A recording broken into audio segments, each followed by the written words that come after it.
First இந்த video நம்ம பார்க்க போறது என்ன அப்படின்னா, ஓணமோட ஹிஸ்டரி. ஓணம் ஏன் கேரளா மக்கள் ஓணம் அப்படிங்கிற ஒரு ஃபெஸ்டிவலை கொண்டாடுறாங்க. அதுக்கடுத்து ஓணம்ல அவங்க பண்ணக்கூடிய ஒரு சில விஷயங்கள், அந்த ஃப்ளாரை வச்சு நிறைய பூக்கள், ஃப்ளார்ஸை வச்சு நீங்க பார்த்துருப்பீங்க, நிறைய டிசைனா பண்ணியிருப்பாங்க. ஸோ அதை பத்தி, அப்புறம் ஓணமோட அந்த ஒரு ஃபீஸ்ட் விருந்து, அதை பத்தி நம்ம டீட்டெயில்டா பார்க்க போறோம். ஸோ இந்த வீடியோ நீங்க ஃபுல்லா பார்த்தா தான் அது எப்போ வருதுங்கிறது உங்களுக்கு தெரியும். ஸோ ஸ்கிப் பண்ணாம ஃபுல்லா பாருங்க. ஏன்னா அந்த ஓணம் ஃபீஸ்ட் அப்படிங்கிறது ஓணம் சாதியா அப்படின்னு சொல்றாங்க. அது ரொம்பவே ஒரு சூப்பரான ஒரு விருந்தா இருக்கு. இலையில அதை பார்த்தாலே நமக்கு சாப்பிடணும் போல இருக்கு. ஸோ நான் என்ன நினைச்சிருக்கேன்னா, அடுத்த வருஷம் ஓணம் அப்ப கண்டிப்பா நம்ம கேரளாவுக்கு போகணும். ஸோ அந்த ஒரு போட் ரேசஸா இருக்கட்டும், அவங்க கதகளியா இருக்கட்டும், முக்கியமா இந்த ஓணம்ல அவங்க வைக்கக்கூடிய அந்த ஒரு விருந்தா இருக்கட்டும், ஸோ இது எல்லாத்தையுமே நம்ம பார்க்கணும், அந்த விருந்தை டேஸ்ட் பண்ணணும் அப்படிங்கிற ஒரு இன்ட்ரெஸ்ட் எனக்கு வந்திருக்கு. பார்ப்போம் நெக்ஸ்ட் இயர் நம்ம போக முடியுமா அப்படின்னு சொல்லி. ஓகே, இதெல்லாம் அடுத்த விஷயம். ஸோ ஃபர்ஸ்ட் நம்ம பார்க்க போறது ஓணமோட ஹிஸ்டரி. எப்படி இந்த ஓணம், ஏன் இந்த ஓணம் கேரளா மக்கள் கொண்டாடுறாங்க அப்படிங்கிற விஷயத்த முதல்ல பார்ப்போம். ரொம்பவே இன்ட்ரெஸ்டிங்கான ஒரு ஸ்டோரின்னு தான் நம்ம சொல்ல முடியும். ஃபர்ஸ்ட் மகாபலி அப்படிங்கிற ஒரு கிங்கு கேரளா என்ன பண்ணிருக்காரு அப்படின்னா, ஆட்சி செஞ்சுட்டு இருந்திருக்காரு. இந்த மகாபலி அப்படிங்கிறவர் ஒரு அசுர குலத்தை சேர்ந்தவர். ஸோ இவர் கேரளா மக்களை சூப்பரா பார்த்துக்கிட்டாராம். இவருடைய பீரியட்ல பார்த்தோம் அப்படின்னா கேரளா மக்கள் அவ்வளோ சந்தோஷமா இருந்தாங்களாம், அவ்வளோ பீஸ்ஃபுல்லா இருந்தாங்களாம். அதாவது அந்த ஒரு அமைதியா இருக்கட்டும், அந்த ஒரு சந்தோஷமா இருக்கட்டும், ஹாப்பினஸ், அதுக்கப்புறம் அந்த ப்ராஸ்பெரிட்டி அப்படின்னு சொல்லுவாங்க, அதாவது நல்ல வளங்களோட இருக்கிறது. ஸோ இது எல்லாமே நல்ல செழிப்பா இருந்திருக்கு கேரளால. கேரள மக்கள்லாம் அவ்வளோ சந்தோஷமா இருந்திருக்காங்க. இந்த மகாபலி, இந்த கிங் ஆண்ட அந்த ஒரு டைம்ல ரொம்பவே ஹாப்பியா இருந்திருக்காங்க கேரளா மக்கள். ஸோ அப்படிதான் அந்த கதையில சொல்றாங்க. ஸோ பயங்கர ஹாப்பியா இருந்தாங்களா மலையாள மக்கள், கேரளா மக்கள். ஸோ அப்ப அந்த டைம்ல என்ன நடந்திருக்கு அப்படின்னா, கடவுள், அதாவது தெய்வங்களுக்கே மகாபலி மேல ஒரு பொறாமை வந்திருக்கு. அதாவது தெய்வங்கள்லாம் பொறாமை அடைஞ்சு போய் லார்ட் விஷ்ணுட்ட போய் சொன்னாங்களாம் மகாபலியை பத்தி.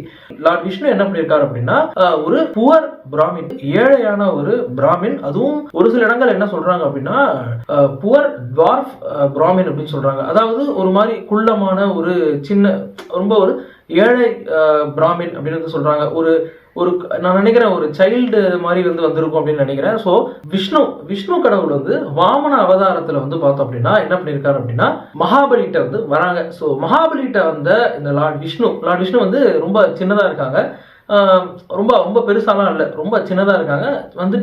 மகாபலிட்ட என்ன கேட்கறாங்க அப்படின்னு கேட்டோம் அப்படின்னா, இந்த மாதிரி நான் வைக்கக்கூடிய அடிகள் ஒரு 3 அடிகள் வைக்கிற மாதிரி எனக்கு ஒரு இடம் கொடுங்க அப்படின்னு சொல்லி கேட்கறாங்க. அந்த ஒரு சின்ன ஒரு பிராமின் வச்சுக்கோங்களேன், ஒரு குட்டியா ஒரு பிராமின், ஒரு குட்டி பையன் மாதிரி 3 ஸ்டெப்ஸ் நான் வைக்கிற மாதிரி பார்த்தோம் அப்படின்னா எனக்கு உங்க இடத்த கொடுங்க அப்படின்னு சொல்லி கேட்கறாங்க.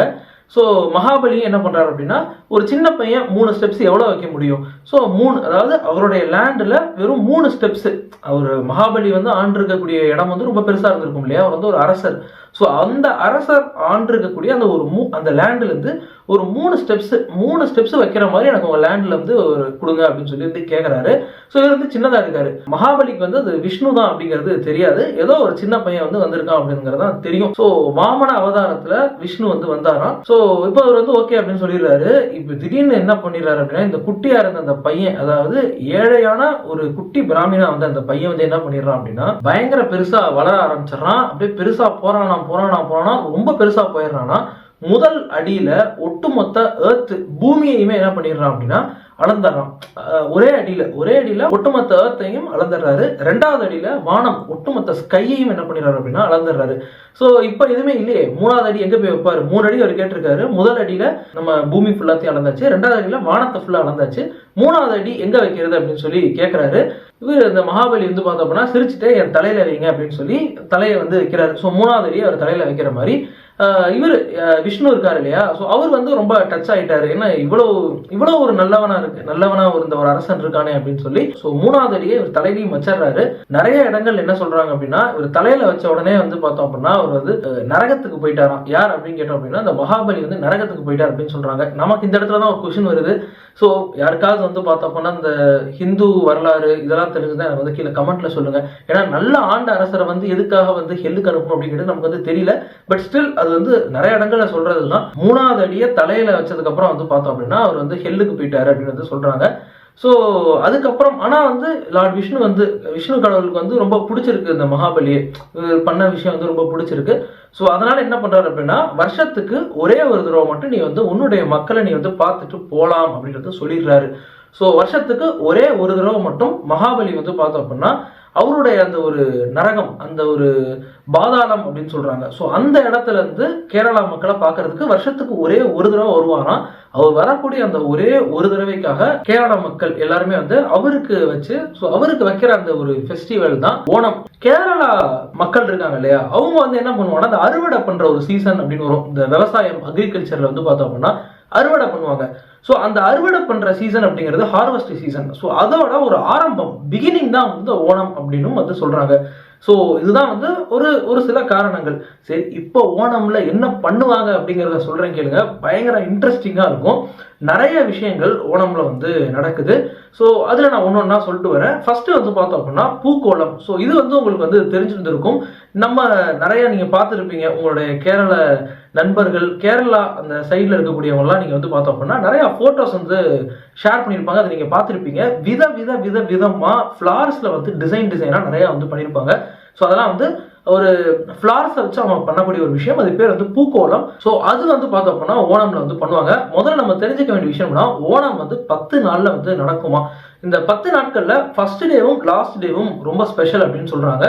ஸோ இப்போ இந்த வருஷம் 2025 வந்து பார்த்தோம் அப்படின்னா ஆகஸ்ட் 26, ஆகஸ்ட் 26 வந்து செப்டம்பர் 5 வரைக்கும் வந்து நடக்குது. செப்டம்பர் 5 வந்து லாஸ்ட் நாள். ஸோ இந்த நாள் ரொம்ப ஸ்பெஷல். எப்பவுமே ஃபர்ஸ்ட் நாள் லாஸ்ட் நாள் ஸ்பெஷலுங்கிறாங்க. ஓணம் சாதியா. ஸோ இதுதான் வந்து விருந்து அப்படின்னு நான் சொன்னேன். ஒரு வெஜிடபிள்ஸை வச்சு பண்ணக்கூடிய ஒரு விஷயம். அதாவது வந்து 12ல இருந்து 30 ஐட்டம்ஸ் வரைக்கும் இருக்கும் அப்படின்னு வந்து சொல்றாங்க. ஸோ அந்த ஒரு போட்டோவை பார்த்தீங்கன்னாலே உங்களுக்கு வந்து தெரிஞ்சுட்டு இருக்கும்.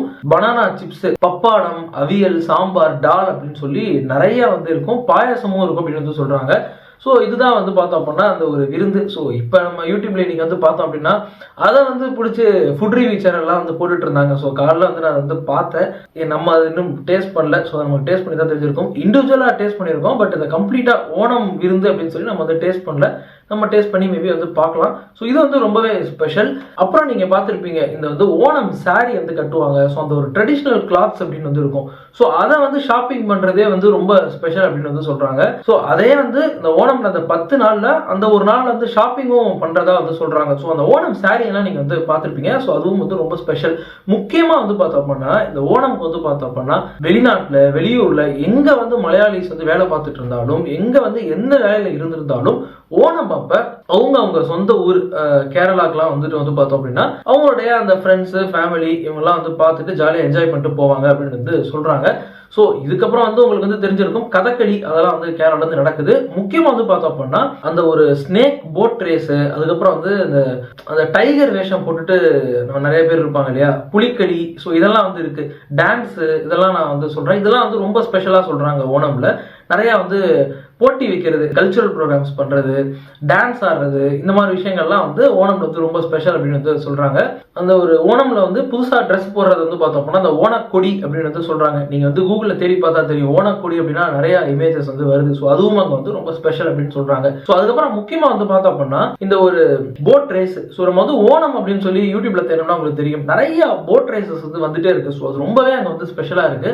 ஸோ அதுக்கப்புறம் வந்து பார்த்தோம் அப்படின்னா அந்த டைகர் டான்ஸ். ஸோ அந்த டைகர் டான்ஸுமே வந்து ரொம்ப ஸ்பெஷல். அதாவது வந்து மனிதர்கள் வந்து பார்த்தோம் அப்படின்னா அந்த புலி வேஷம் போட்டு வந்து டான்ஸ் ஆடுறது. ஸோ அதுவும் வந்து ரொம்ப ஸ்பெஷல். ஸோ ஓணம் வந்து ஒரு 10 நாள் ஃபெஸ்டிவலா. ஸோ நமக்கு வந்து டக்குனு ஸ்ட்ரைக் ஆனது என்னன்னா, இப்போ வந்து நிறைய பேர் வந்து தமிழ்நாட்டில் நிறைய இடங்கள்ல ஒர்க் பண்ணுவாங்க. ஸோ அவங்க வந்து இந்த ஓணம் வந்து 10 நாள் வந்து எப்படி செலிப்ரேட் பண்ணுவாங்க அப்படின்னு சொல்லி வந்து யோசிச்சேன். ஏன்னா 10 நாள்லாம் ஒரு இடத்துல வந்து லீவ் கிடைக்கிறது வந்து ரொம்ப வந்து சிரமமான ஒரு விஷயம். அதே மாதிரி இந்த 10 நாள்ல முதல் நாளும் 10வது நாளும் தான் ஸ்பெஷலுங்கிறாங்க. அப்போ வந்து ஃபர்ஸ்ட் டே வந்துட்டு திரும்பி போயிட்டு திரும்பி வருவாங்களாங்கிறது நமக்கு வந்து தெரியல. பட் எனிவே ஓணம் வந்து ரொம்ப ஒரு ஸ்பெஷலான ஒரு ஃபெஸ்டிவல் அப்படிங்கிறத நம்ம வந்து தெரிஞ்சுப்போம்.